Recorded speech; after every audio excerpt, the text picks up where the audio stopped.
Now, the total value of capital imported into Nigeria in the third quarter of the year is estimated at $1.822 billion.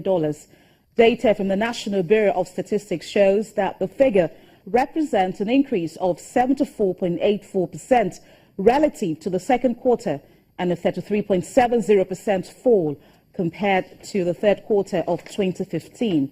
The highest level of capital imported was in August, when $894 billion was imported, the highest since July of 2015.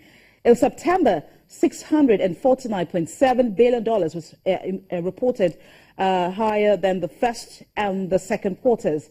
And according to the data, loans and investments, different investment types contributed to the quarterly increase.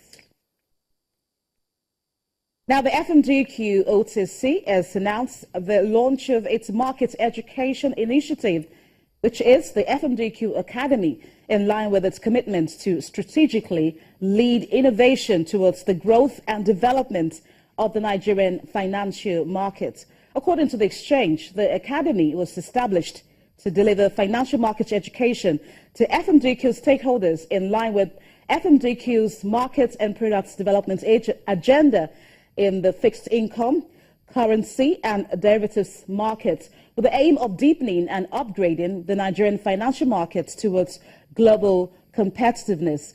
Kaldi Ugoji is the Vice President, Strategy and Corporate Services at the FMDQ OTC, and she joins us from Lagos. Kaldi, thank you so much for your time.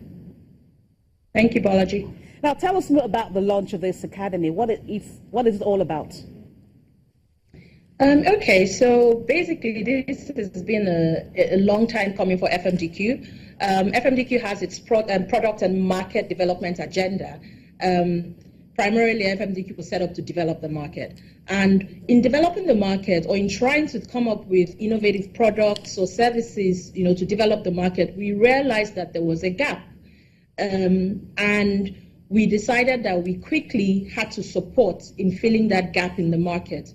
Now, when we talk about market, we're talking about all the stakeholders in the market, across board, because we feel that everyone at each point of the value chain needs to have an idea of how the financial markets affect them and how they can play in the financial markets. And that's how the FMDQ Academy was born.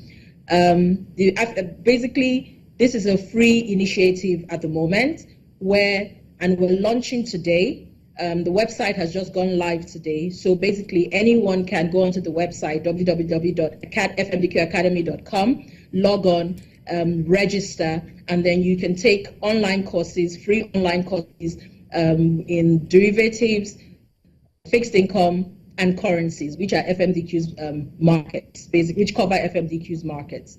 So that's where we are with that right now. We think that with improved learning across board for all the key stakeholders, then there will be improved and increased participation in the market.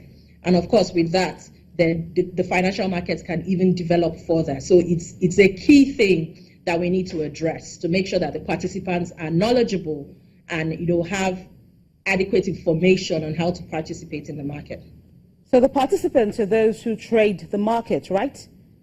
No. So across board, so you, Balaji, can go onto the website today and log on and take courses. We have from basic courses, and then it begins to go to extreme or to more intense levels or more expert levels. So for anybody who's interested in the financial markets, basically, you want to know more about fixed income, you want to know more about currencies or derivatives, you can go in there, sign on, take a course. So students, the media, the regulators, the dealers, like you mentioned, pretty much anybody that wants to know about these markets can go there and take these courses. And as time goes on, we will be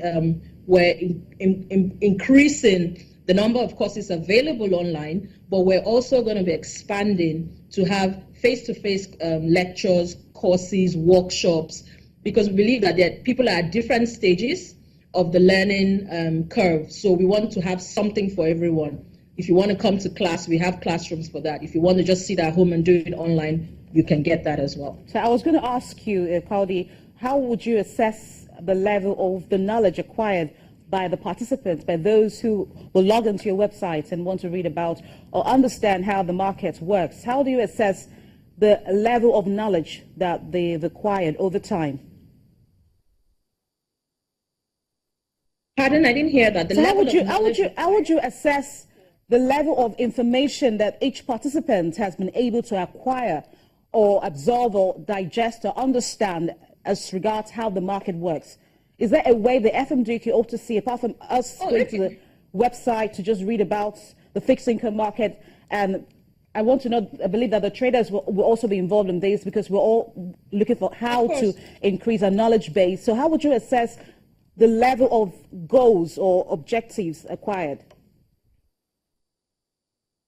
Well, seeing that this is a new initiative that's being launched today, and like I said, these are courses, so it's not necessarily articles like going to read about the fixed income market, but they're actual courses like education, as opposed to just creating awareness. So it will take you, for instance, on what are bonds, how are bonds traded, what kind of bonds do you have, in what kind of bonds will be traded, and it's just details on those areas. So it's not so much as a general I just want to know about the fixed income market. It's if I want to learn more about these terms that are being thrown around, okay, what do these things mean? How does it apply to me? As an investor, for instance, what do I need to know? What should I look out for? As a dealer, what do I need to know? As someone in the media reporting this news, how can I help myself to, get more knowledge about some of these terms? That's what it's about. Thank you so much. Thank you so much, Kaudi Ugoji. I have to let you go at this point. Kaudi Ugoji is That's fine. Vice President, Strategy and Corporate Services at the FMDQ OTC Securities Exchange.